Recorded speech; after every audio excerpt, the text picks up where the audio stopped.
सबसे पहले तो श्रद्धांजलि जो हमारे जवान शहीद हुए हैं पाकिस्तान के साथ लोहा लेते हुए, और देश की सेना और आर्मी को सैल्यूट, जिन्होंने बहुत अच्छा कार्य करके हमें बचाया, हर ड्रोन को गिराया और अटैक को निरस्त किया।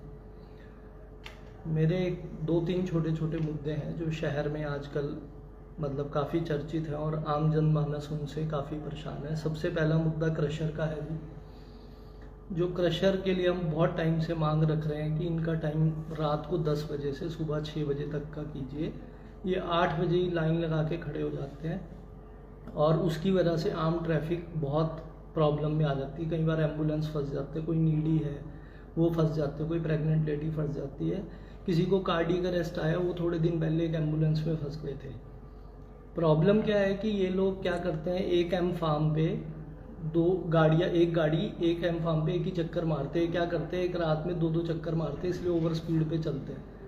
हमें क्रशर से प्रॉब्लम नहीं है, क्रशर होता है, आमदनी है, लोगों का बिजनेस है, सरकार भी इससे रेवेन्यू इकट्ठा करती है, लेकिन इसमें जो इरेगुलरिटीज़ हैं उसे चेक किया जाए, जो स्पीड लिमिट है वो देखी जाए। सरकार कुछ भी प्रशासन इसमें फेल है, टोटली फेलियर है प्रशासन का सिंस लास्ट 5-6 मंथ्स। इतने एक्सीडेंट हुए हैं, बस भगवान जी की एक कृपा रही कि कोई बहुत बड़ी ट्रेजेडी नहीं हुई हमारे शहर में। कुछ बड़ी हुई हैं लेकिन वो बड़ी का रूप नहीं लिया उन्होंने। लेकिन क्या है कि आम जनमानस इससे परेशान है। तो मैं यही बोलना चाहता हूँ कि जो जिनके क्रशर भी हैं उन ओनर से भी कि आप इरेगुलरिटीज़ ना करें, ठीक है। कमाई करिए, अगर आप 5-10-15% कम भी गाड़ियाँ भेज देंगे तो उससे आपको कोई फ़र्क नहीं पड़ने वाला, वो नेक्स्ट डे चला जाएगा। तो यही है कि आम जनमानस को परेशानी ना हो, और जो क्रशर है वो उसकी टाइमिंग रात को 10 बजे के बाद से शुरू हो, 8 बजे से ना शुरू हो। फिर दूसरा मुद्दा है जी एमसी ऑफिस का, काउंसिल का जो करप्शन है सर। ये चेयरमैन वाइस चेयरमैन चार्जशीट हुए हैं, इसमें FIR नंबर 01/23 है। जो चार्जशीट होने के बाद भी ये मामला लंबित पड़ा है सर, प्रोसिक्यूशन सैंक्शन के लिए सरकार के पास पड़ा है। सरकार इसमें प्रोसिक्यूशन सैंक्शन नहीं दे रही और नैतिकता के आधार पर चेयरमैन वाइस चेयरमैन भी अपनी पद पे बने हुए हैं और दुरुपयोग अपनी पावर्स का कर रहे हैं। जबकि काफ़ी कुछ जो है चार्जशीट में क्लियर हो गया हुआ है सर। जो चार्जशीट के इंक्वायरी ऑफिसर हैं उन्होंने क्लियरली मेंशन किया है कि जो गमन हुआ है सरकारी संपत्ति का 19 लाख समथिंग का लॉस हुआ है।